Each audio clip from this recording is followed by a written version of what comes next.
Today's episode, I have a very special guest, a good friend of mine who is in town here in Dubai, and we just said it'd be an absolute pity not to try and squeeze in a session together, which I've just kicked his ass, and we're just trying to squeeze in a podcast as well. But one of the intentions I've said previously when I brought guests on with the Criminal Podcast is to bring on really interesting people, people who can add value in any way, shape or form, especially in the entrepreneur world, the business world. And the man who's on today's podcast, Mr. Shaqir Hussyin, get his name right, Shaqir Hussyin is a phenomenal entrepreneur. And someone I first come across it was Matt Wilson's event, wasn't it? The EMC in London. And there was a lot of speakers that day, all adding amazing value in different forms. But one of the key standout ones was definitely this man who's sat next to me today. I'll be honest, Shaqir, I'd never heard of you. And then within a few minutes, I was just like, fuck me. This guy, one, has an inspirational story, very black and white, clearly knew your stuff in the marketing world, the business world. And then I think I came to you afterwards, after you spoke on stage, and we just sort of connected from there very quickly, really, didn't we? So, yeah, just give the guys a little bit of background about your story, and then we can... Yeah, 100%. So firstly, thank you so much for having me on. It's been a pleasure. I'm a big fan. My family, my friends are big fans of Kirk. Because Kirk is just an absolute stud. And so, I met you, and the reason why I was invited to speak at that event is I had generated over $30 million before the age of 30, which sounds incredible, which it is, and I'm very grateful for it. And I got started. So people see that, and they see me on stage, and they think, this guy must be very special, or he's got some secret talent, or whatever. But the reality is I actually grew up in a council flat, really poor, basically. Whereabouts was that? Was it London? East London. Yeah, East London. East London. You? No, well, I was Coventry, but it was also very similar background. Yeah, East London. Council estate. Council flat. 13 people lived there. I'm pretty sure it was a 3-bedroom house. It was mad illegal, but we grew up with. I had 3 brothers, including me, 3 sisters. So there was like a lot of people in the family, and just from an early age, I developed the drive for business because for me it was important for me to have freedom. So for freedom, for some people is they want to have a 6-pack, and for some people it's traveling around the world. For me, it was like I just want to make lots of money. So that was why was that? Was there a pivotal moment? Because I know obviously we're going to try and keep this podcast episode tight today, but was there a pivotal moment like during school, during teenage years? During school, like I couldn't afford the nice Nike shoes. So we would buy cheap shoes. Always arguments in the house around money. Going to restaurants and then thinking, wow, this food is so expensive. I mean, I remember going to a shop called Pando's. It's the Asian version of Nando's. Oh, really? Yeah, and the food and the meal was so, it wasn't expensive. It was like maybe 6-7 pounds. And I was like, I can't afford this. And I walked out and I thought to myself, this is not normal because there's other people that can afford to have these meals. And so from an early age, I started asking myself, who has the results that I don't have, and how can I be around them? For me, that's the key. I think that's like the golden key, is like proximity is power, as Robbins would say, right? So over those next 10 years, from the age of 20 to 30, I built multiple 7-8-figure businesses, spent time with Robbins, Richard Branson. Yeah, because that was another things that was fascinating. I remember you saying on stage, and I remember the image you joked about the cost of obviously investing in Tony Robbins, but I mean that must have been gold as well, just to actually be around that. But I remember, you said you did one of his mentorship programs. Yeah, I paid him like $50,000-$60,000. Spent 1 or 2 days with him. I spent like 600 grand, and the joke I made, which, it is what it is. I had like all these pictures of these white dudes, and I said, wow, I spent 600 grand on these white dudes. And they're, usually much older, right? 60, 70, 80 years old or whatever. And for me, it's simple. If someone has the results, pay any price to get that. Otherwise, what's the price of inaction, right? So like in my 20s, I did a lot of things right. I made money, I invested this and that and that. But then my health was not the best. And it kick-started after you inviting me to your... But it was Built to Last London event. So obviously once me and Shaqir connected, we stayed in contact after the marketed event we met each other at. And I invited Shaqir to one of our Built to Last events in London, and one of your good pals, and that's what you're referring to. Yeah, so it was basically, this is how, when someone has bad habits, like for me and my friend who has bad eating habits, because we would always go out for desserts. So imagine like say 50 people, everyone's coming in, they're all doing their workouts. In the first 3 to 5 minutes, he's just out of breath as he's in the corner. He just sits down, and I'm like, "Yo, Kirk, he's gonna see you. Like, get up." And I'm thinking to myself, "No, I've got this." Literally 5 minutes later, I'm like, "I need to run away."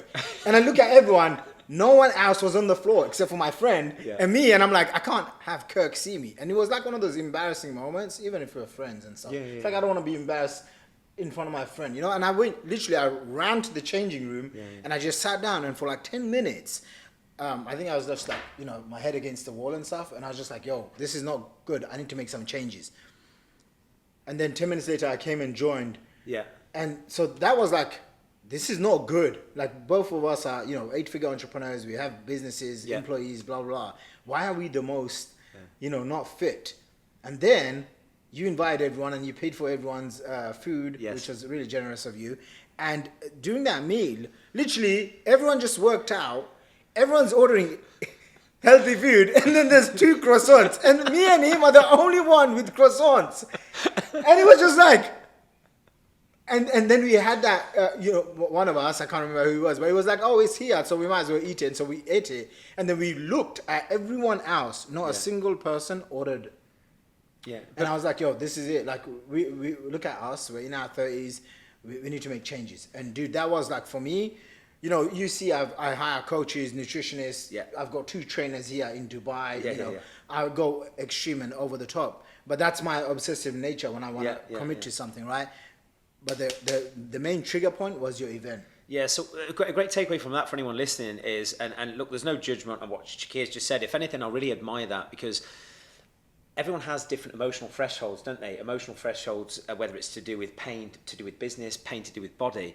But a lot of people don't act on them sometimes. It's okay, you know, having that wake-up call. But what would you say, if you were to say, three big reasons you feel that have really helped grow your business? Is there anything that, from building your business in terms of the preparation, the thought process, like you said, mirroring success, habits, whatever it is, that you've also translated over to your new health and fitness regime? Because I think there's a lot of entrepreneurs, business owners listening to this where maybe like yourself, Shaqir, they've ticked the business box. They know they're always going to be, you know, in a safe position when it comes to, you know, money and freedom on that side for their family. But maybe their health, their body isn't where it where it needs to be. What would you say you've implemented from a mindset and habit perspective from your business and entrepreneur success now to health and fitness that maybe people listening can take? Yeah, so I'd say that probably the 3 big keys would be, one, like it sounds cheesy, but it is your mindset, right? Like, so for example, like when I'm with my trainer, sometimes my trainer, he has been training for like 15 years, my boxing trainer, my weight trainer, excuse me, and sometimes he'll say something like, oh, this workout is very hard. And as soon as he says that, in my mind, I always do this. I always say, no, it's hard for you, it's easy for me. Everything's easy for me. I make everything easy. And I've caught myself out doing that, right? So he'll show me a new exercise routine, right? Like some sort of stretch or whatever, like weight training. And then he'll say that. And then in my mind, I'm like, no, it's easy. I got this.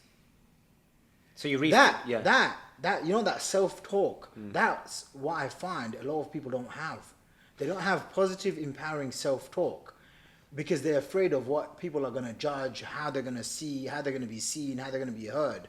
And I think if you can quieten that little voice inside of your head and practice quieting that down, then you're not afraid of how you come across, what you look like, what you sound like. You know, you're going to be someone that takes massive action.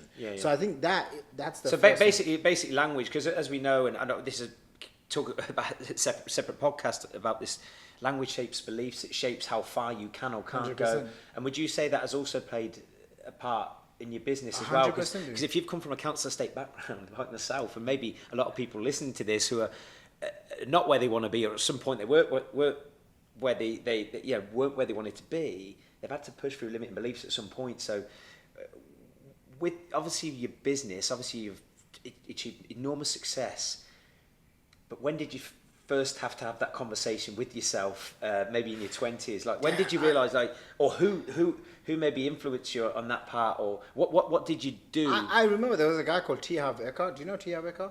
Yes. So I spent time with Tia Veka when I was like 21 years old. I was like dead broke, dude. Yeah. I just dropped out of university. Someone gives me a ticket and says, you can come to this event. It's Yeah. £2,000, but you can come for free if you do admin work and you help the event staff. And I said, oh my gosh, I read the book, The Secret. This is it. It's supposed to be like that, right? And I was like, I go there and I remember him saying, you know, these are the emotions basically rich people, wealthy people live by, feel by, work from, right? So for example, if you're always in a state of guilt, shame, fear, inadequacy, like you're always hurt, you're always playing the victim, right? Yeah. It's like, hey, I'm fat because, you know, my parents feed me too much. I literally met a grown man like 2 weeks ago and he said, oh, he's struggling to lose weight because he eats too much rice because when and I looked at him and I thought, dude, you're in your like 30s, on your 40s soon. And he's blaming his... And you're blaming rice. Like, what the heck is wrong with you? I didn't say that to him, but in my mind, I'm like, are you freaking kidding me? Like, you need to man up, right? Like, you need to take responsibility. So I realized it's the same thing in the gym, right? Like, I lost about 20 pounds from seeing you from before, right? 20 pounds is about 9 kg. The self-talk I've had over the last, say, 6 to 7 months, when I was getting started in business, I had to reframe my self-talk. So, oh, I can't afford this too. How can I afford it? Okay. Oh, I don't know this too. Who can I bring on? Who knows the answer to this? So, for example, people will tell me they want to make £1 million. Okay. The 5 people around you, are they making £1 million? You know, do you have contact 2 people that are millionaires that can give you their time? Yes? Okay, get in touch with them. No? Okay, find a way to pay for it and be in that circle of influence. Because you're going to mirror the standards, the behavior, the traits, the systems. Yeah. Dude, right now, I'm not kidding when I say this. There's probably one person that's slightly overweight that's in my close circle, but he's going to the gym, so I'm not saying anything. Everyone else around me, because they've seen the transformation of my before and after, and they see me. I'm in the gym, I'm in Dubai, I've got 2 trainers, I've got you. Everyone's stepping up. So if you're not in a circle of people that are raising your game, that are pushing you every single day, it's not like, oh yeah, once a month I'm going to hang out with someone fit. No. I want to hang out with people that have 6-pack every day. Yeah. If I'm going to go see people, I want them to be fit. I want them to... Mikey's my video guy. I said, Mikey, you're not allowed to be around me if you're not strong. Get into the gym, start doing weights. He's like, but I haven't slept all night. I'm like, I don't care. And then I literally told my trainer, I said, the way you kill me, kill him. And he did. And then my trainer goes, he did 96%. I'm like, all right, not good enough. Anyway, right. So everyone around me, it has to be pushing, right? If you want to make money, okay. But what you're saying is it's not just like ad hoc. It's got to be habitual that these people you're spending time with. You can't just go. I mean, you must have saw so many people over the years, Shaqir, and I've seen it in fitness and health where people have done a course, they've showed up for a day. Oh, that's it. I've been part of this cult for a day, or part of this tribe, or these high performers, or these healthy people. And then they revert back to the standards of the environment 100%. that created the problem in the first place. And that's because they don't have... So again, like in my 20s, it's not like I didn't have a gym membership. Yeah. I had a gym membership. I would prepay. You know, I had all of these things. But I didn't have the right accountability. I didn't have the right goals. I didn't have the right mindset. I'd always think, oh, but you know what? There must be some sort of pill. I mean, I would come to Dubai for the last 10 years. I've been going... Dude, I would go to the pharmacies and buy fat loss burning pills, extra metabolism pills, weight loss pills, all of those. And this was probably the first time in the last decade I've come to Dubai, and I was looking at it and I thought, wow, I don't need any of these things. Yeah. Just go to the gym. Yeah, and how much as well, and I think this is so important, it's something I've said on previous podcasts, and I know this is a massive motivator for a lot of the clients we work with inside Built to Last. Like, in terms of staying, I hate the word motivated, but staying disciplined to train, eat, habit, you know, how much do you relate being fit, healthy, strong to business? Well, I'm not there yet, but you're in pursuit of it. And I always say this, listen, it's no different to you've achieved levels of business I haven't yet. I've got a body in that maybe you don't have yet, or maybe people listen to this. It's never actually about the end goal. There is no such thing, because like, I'm sure when you hit your first million or you hit your first business success, you know, you can easily fall backwards very quickly if you don't maintain it. But in order to pursue ongoing motivation with your health fitness, how much do you relate what you're doing now with this health and fitness regime to the success, further success of your business? So just like what you said, like what would be the 3 keys? The first one would be self-talk and mindset. The second one would be consistency.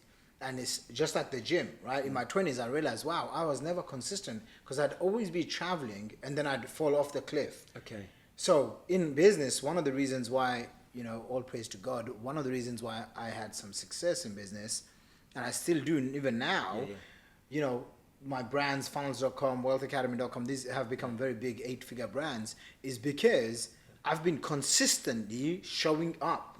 For example, I started building my email list, right? And I generated over 1 million subscribers, email subscribers.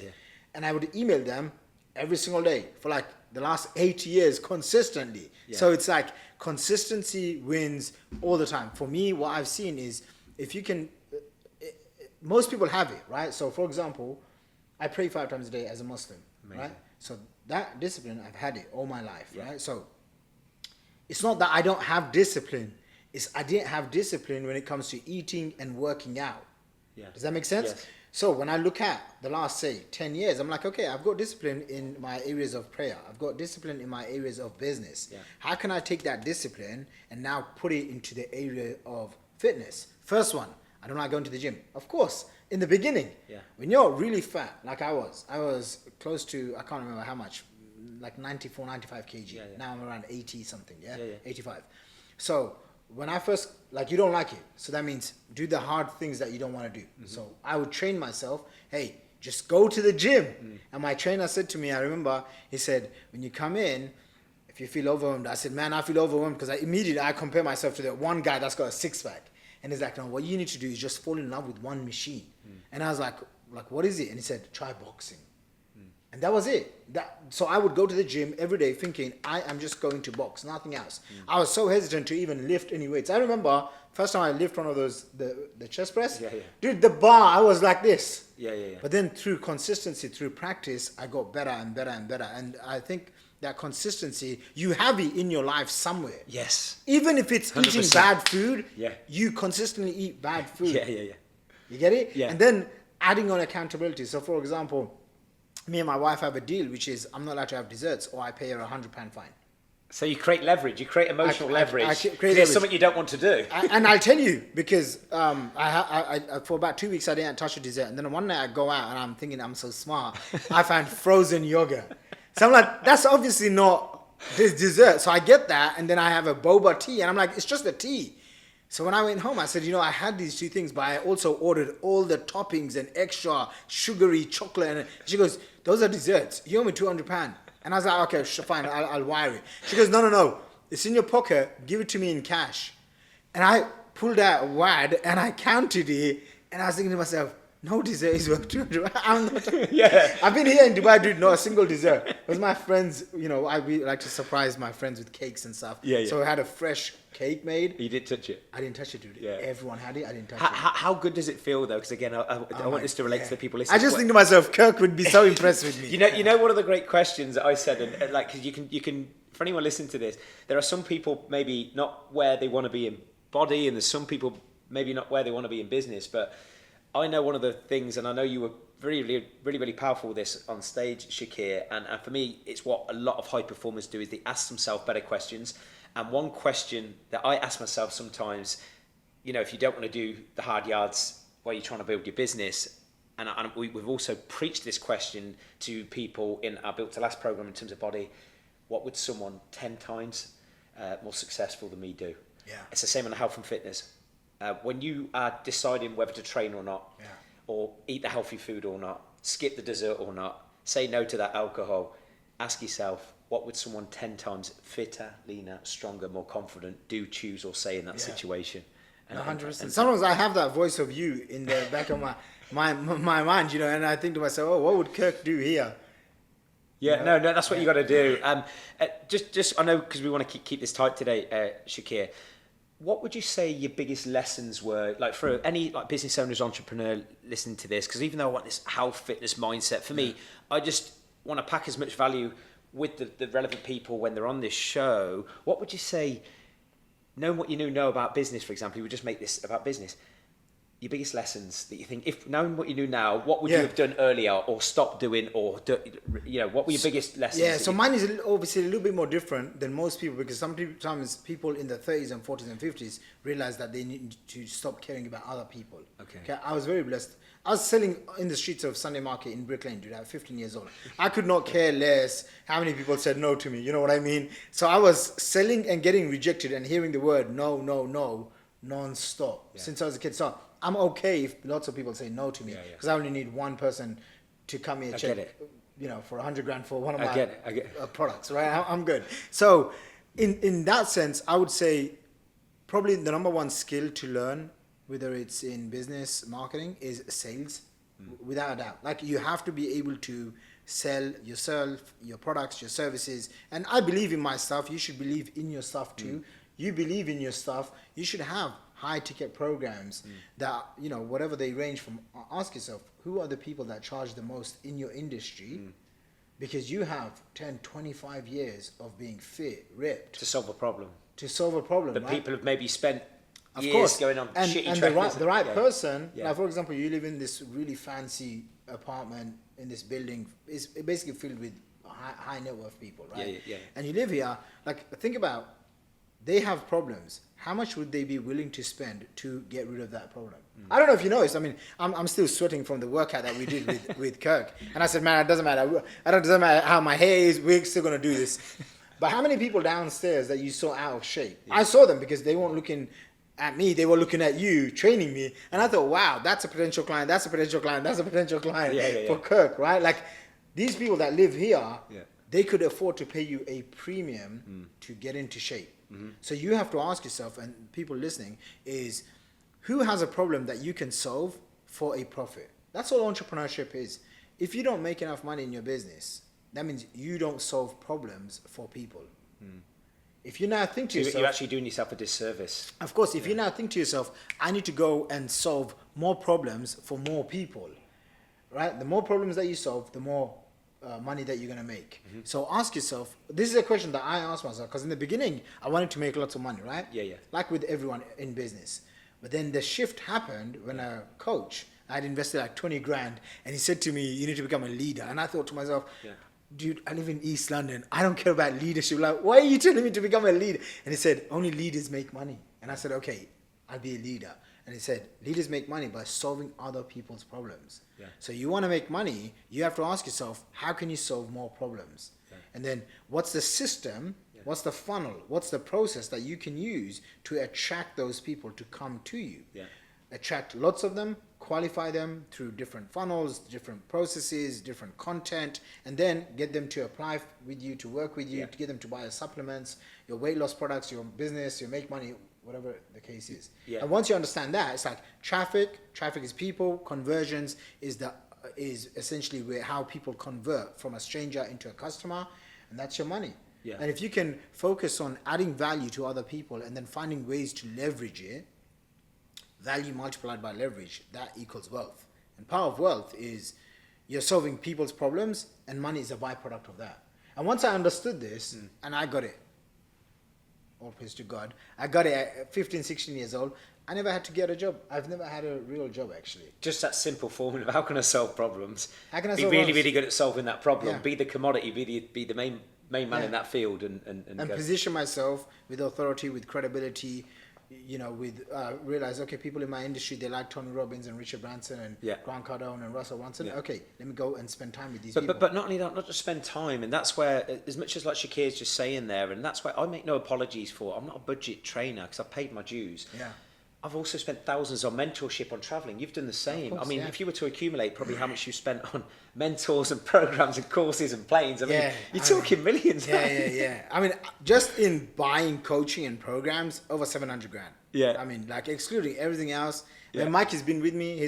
I say he's got the luckiest job in the world because he goes to all the finest restaurants and all the finest countries in the world. And he's been doing that for the last 5-6 years. But I would literally, I mean, I paid Russell Brunson, and just to kind of share this with you, I paid Russell Brunson $25,000. I found out I couldn't attend his mastermind. So I got a 1-hour call with him. But in the 1-hour call, he literally said, I said, hey, I've got 400K to invest to basically buy myself a New York Times bestseller. I was Yeah. like young. He said, why do you want to do that? I said, oh, I want to help people. He said, no, you want to do it for your ego and to impress your friends and family. Wow. And I was like, wow, how do you know?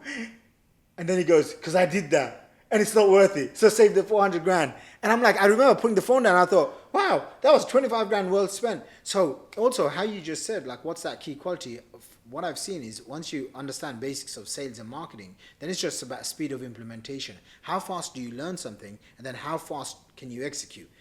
1 hour ago, you just taught me some mobility stuff that I've never seen in the gym. And I'm like, I can't wait to go and practice in my gym. Right? So that mindset of speed of implementation. They found out, some university study or whatever, it was like 250,000 people that they interviewed, I think. Or a bunch of people that make more than 250 grand a year. So that puts you in the top 1%. And basically said, what's the one key ingredient? Go on. Speed of implementation. Yeah. That was it. Doers. It's basically how fast does somebody learn something and then boom, how fast do they implement it? Yeah. I mean, because we live in a world now with so much, resources, and let alone like the paid stuff, and it's no different to health and fitness. Really, it's like even my free content, Shaqir. Anyone listening to this is free. I want to provide as much value as possible. On YouTube, there are shitloads of workouts on there that people, if they listened to my free stuff on social media, YouTube, same with your stuff, you could.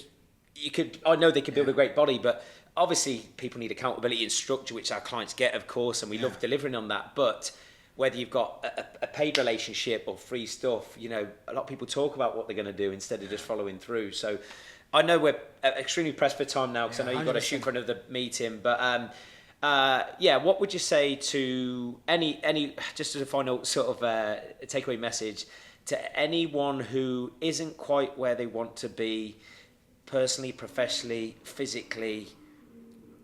What would you say? Just when I spent $50,000-$60,000 with Tony Robbins, right? So I've been spending tons of money, but then one day I went to Amsterdam, came and checked for like 50-60K on the Amex. It wasn't a check; it was a card payment. And I remember him very specifically saying, the reason why you get stuck is because you don't create a compelling future. So it doesn't matter, because dreaming is free, dude. Right? Like, it doesn't matter if you don't have $1 million in the bank account, 100 grand, even £100 in your bank account. If you create a compelling future, one that excites you, you are going to wake up to do things differently. And for what I've seen, and I obviously coach entrepreneurs, startup entrepreneurs, and experienced business owners, that's the one thing that I found. The ones that are going after it, dude, they have such a compelling vision. They ain't got no time to waste. All the time to waste is drowned out, right? Like for me, I don't measure my months and weeks and years. It's like days and hours. And that's actually something I think I learned from T. Averka. Like, millionaires manage their hours, their minutes, and their days. That it's that precious. It's that precious, right? Like when I was waiting downstairs because you were doing a Zoom meeting, I'm like, dang, I got 10 minutes. Okay, boom. I'm gonna write an email, shot 2 videos. Like whilst in the lobby in your building. No, I get it, Shaqir. It's no different to when people say they don't have time to get some steps in, or they don't get time to get a session in, but work back the time maybe you've spent on emails, WhatsApp, scrolling, just low value shit that isn't moving you forward to that compelling future.